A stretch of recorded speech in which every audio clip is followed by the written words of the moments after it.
ఈరోజు శిలువ ధ్యాన కూడికలో గుడ్ ఫ్రైడే అందరికీ శుభ శుక్రవార దినం అండి. యేసుక్రీస్తు వారు సిలువ వేయబడ్డారు అని చెప్పేసి అందరూ బాధపడతారు. కానీ ఆయన మన పాపలో మోసుకొని వెళ్ళడానికే ఈరోజు మనందరికీ రక్షణ ఇవ్వడానికే ఆయన ఆ త్యాగాన్ని చేసి ఉన్నారు. ఈరోజు పలికిన రెండవ మాటగా లోకాసు వార్త 23వ అధ్యాయము 43వ వచనము. అందుకు ఆయన వానితో, నేడు నీవు నాతో కూడా పరదేశంలో ఉందువని నిశ్చయముగా నీతో చెప్పుచున్నాను. నేను ఏమన్నాడండి ఆయన? నాతో కూడా నేడు నీవు పరదేశంలో ఉందువు అని చెప్పాడు ఆయన దొంగకి. ఇంతకీ ఈ మాట ఆయన ఎందుకు చెప్పవలసి వచ్చింది? దేని నిమిత్తం చెప్పవలసి వచ్చింది?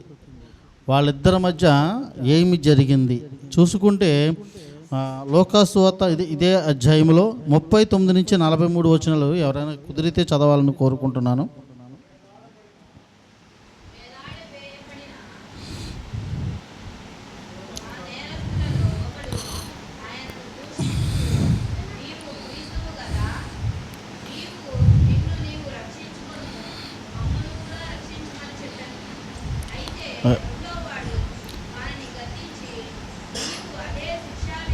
ఉన్నావు కదా,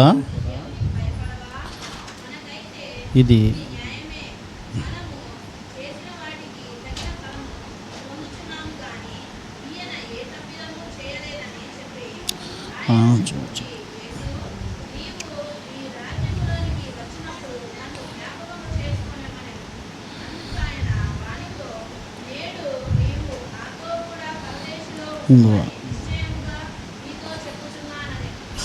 అయితే ఈ మాటల్లో మనం తెలుసుకున్నది ఏంటండి? యేసుక్రీస్తు సిలువపై వేలాడుతూ ఆయన పడుతున్న బాధని ఒక దొంగ చూశాడు. అంటే ఏమిటి? అతను బాధపడుతున్నాడు, తను తప్పించుకోలేకపోతున్నాడు, ఈయనేం దేవుడని ఒక దొంగ ఏం చేశాడు? దూషించడం మొదలెట్టాడు. అయితే ఒక దొంగ ఆయనలో ఏం చూశాడు? ఆయన కుమారుణ్ణి, తండ్రి యగు దేవుని కుమారుణ్ణి చూడగలిగాడు. అతన్ని ఇంకేమన్నాడు? తను పశ్చాత్తాపడ్డాడు. ఏ విధంగా?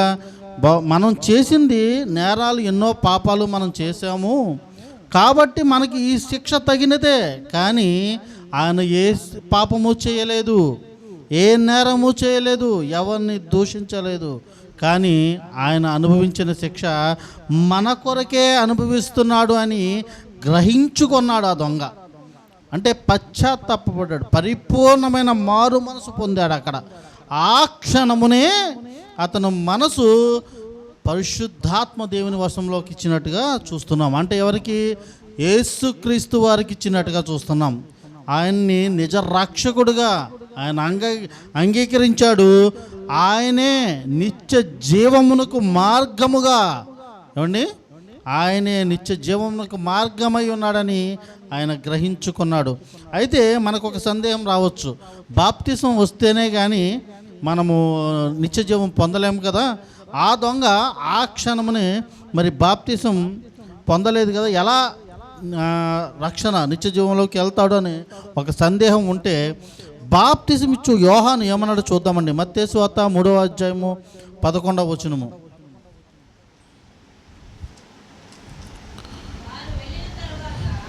వారు వెళ్ళిన తర్వాత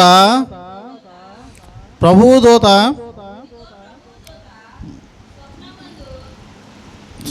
మత్తయి వార్త 3వ అధ్యాయం 11వ వచనము. ఆ సమయమున యోహాను చేత బాప్తిసం పొందుటకు యేసు గలిలయ నుండి యోర్దాను దగ్గర ఉన్న అతని వద్దకు వచ్చాను. అప్పుడు యోహాను అయ్యగారు 11వ వచనం, అయ్యగారు 11వ వచనం, అయ్యగారు, మారు మనసు నిమిత్తము నేను నీళ్లలో మీకు బాప్తిసం ఇచ్చుచున్నాను.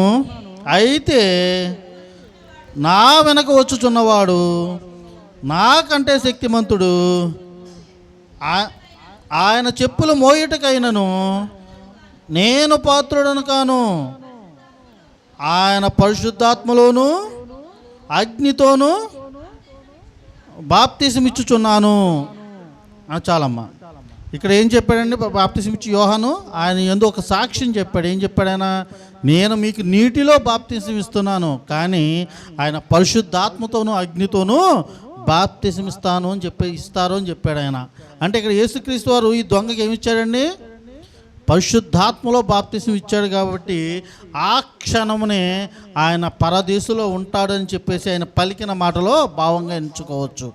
ఇక ముందుకెళ్తే మనం చూసుకుంటే యేసుక్రీస్తు వారే అనేక సార్లు ఆయన ఉపమాన రీతిగా చాలా విషయాలు చెబుతూ వచ్చారు ఆయన. ఉదాహరణకు మనము తప్పిపోయిన గొర్రెపిల్ల ఎలాగా లోకాసు వార్త 15వ అధ్యాయము 4-5 వచనాలు.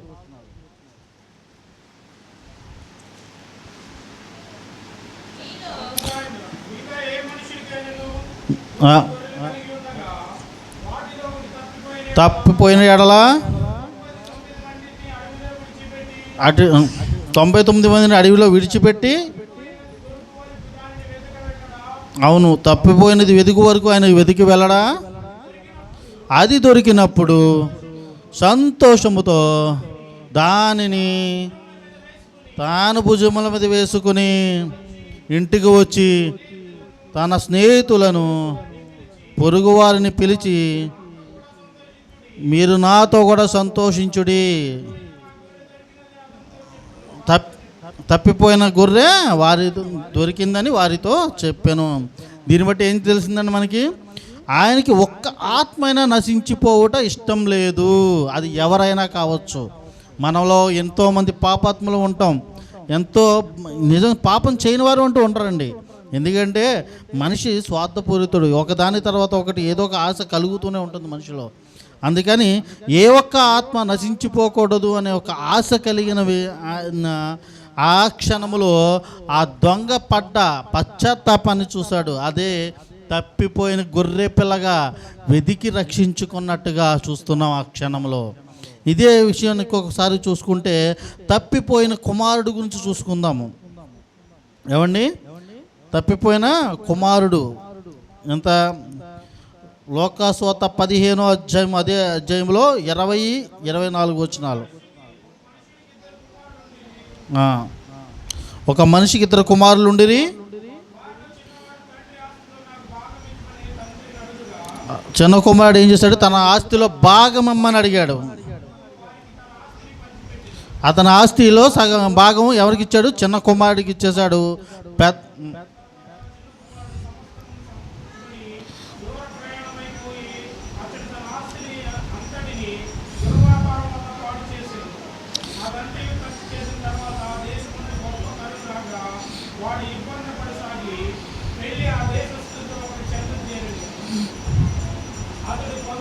చదువు.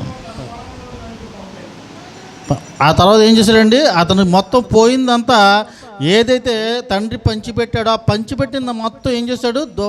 జలసా చేసుకుంటూ వచ్చాడు, ఖర్చు పెట్టేశాడు. ఎందుకంటే తెలియలేదు, చేతిలో డబ్బు ఉన్నంత చెప్పి ఏం కనిపించింది అంటే లోకం కనిపించింది, లోక ఆశలు కనిపించాయి, లోకంలో ఆనందం కనిపించింది. సమస్తమును ఆ లోకంతో బతకాలనుకున్నాడు. చేతిలో డబ్బు అయిపోయిన తర్వాత పందుల పొట్టులో కూడా తింటాకి సిద్ధపడ్డాడు. తర్వాత నా తండ్రి వద్ద అట్లీస్ట్ నేను అతని దగ్గర కూలివాడి కింద ఆయన పని చేసి బతికితే ఎంతో కొంత మెతుకు దొరుకుతుంది కదా అని మారు మనసు పొంది తండ్రి దగ్గరికి వస్తాడు. తండ్రి దగ్గరికి రాగానే తండ్రి ఏం చేస్తాడు? అమాంతం ఆ కొడుకుని ముద్దు పెట్టుకుని చేరా తీసుకుని ఏం చేస్తాడంటే అక్కడ విందు చేయిస్తాడు. నా తప్పిపోయిన కుమారుడు నా వద్దకు వచ్చాడని. ఎందుకు అంటే మారు మనసు పొందాడని.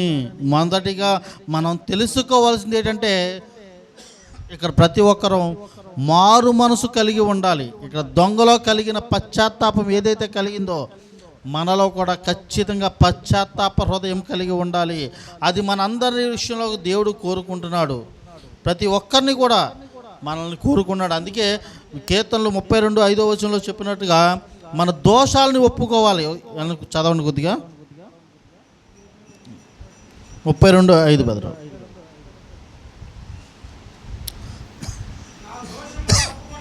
నా దోషములను కప్పుకొనగా నీ ఎదుట నా పాపములను ఒప్పుకొంటిని, యెహోవా సన్నిధిని నా అతిక్రమములను ఒప్పుకొందుననుకుంటుని. నీవు నా పాప దోషములను పరిహరించి ఉన్నావు. చూసారండి, మన పాపాలను దేవుని సన్నిధిని ఒప్పుకున్న మరుక్షణము మన పాపముల నుంచి విడుదల ఆయన దయచేస్తున్నాడు. హల్లెలూయా. మనం అందరము కూడా దేవుని యందు నిరీక్షణ కలిగి ఉండాలి. మన యొక్క పాపాలను ఎప్పటికప్పుడు ఒప్పుకోవాలి. మనకు తెలుసో తెలియకో మనం చేస్తూ ఉంటాం. అంతే తప్ప ఏదో తెలిసి చేసే తప్పు దోషాల కన్నా తెలియక చేసే దోషాలే ఎక్కువ. కాబట్టి మనం ఉదయం మొదలుకొని సాయంత్రం వరకు ఉదయం మనము బెడ్ మించి లెగగానే, అంటే నిద్ర మేలుకోగానే ఫస్ట్ దేవునికి కృతజ్ఞతాస్తుతి తెలుపుకోవాలి. ఎందుకంటే ఒక రోజు మనకి గడిపే అవకాశం ఇచ్చాడు. అంటే నిద్ర మేలుకుని మరొక రోజుని జీవితాన్ని ప్రారంభించడానికి అవకాశం ఇచ్చాడు. కాబట్టి ఫస్ట్ కృతజ్ఞత తెలుపుకోవాలి. తర్వాత ఆ రోజు మొత్తం మనం ఎటువంటి పాపంలో పడిపోకుండా నిమిత్తము దేవుణ్ణి, పరిశుద్ధాత్మ దేవుని తోడుగా ఉండమని అడగాలి. మళ్ళీ సాయంకాలం అయిన తర్వాత మళ్ళీ ఏం చేయాలి? మళ్ళీ కృతజ్ఞత తెలపాలి దేవుడికి. సాయంకాలం దాకా నన్ను జాగ్రత్తగా చూసుకున్నావు కాబట్టి అటువంటి విధంగా మన జీవితాలను గడపాలి. అందుకే ఇది ఒక ఉదాహరణగా దేవుడు చూపించాడు మనకి. సిలువపై పలికిన ఆ మాటలు చాలా ఉత్తమమైన మాటలు, మన జీవితాలని మార్చే మాటలు, మన జీవితానికి ఒక మార్గదర్శకమైన మాటలు అవి. ఎందుకంటే యేసుక్రీస్తు వారి ఒక నిజ జీవితంగా మనిషిగా ఆయన జీవించి చూపించాడు. ఆ జీవితాన్ని మనం అందరం పొందుకోవాలి. క్రీస్తు సారూప్యాన్ని మనం అందరం కలిగి ఉండాలని కోరుకుంటూ దేవుడిచ్చిన పరిశుద్ధ వాక్యం మన వినికిడిలో దీవించును గాక. ఆమేన్.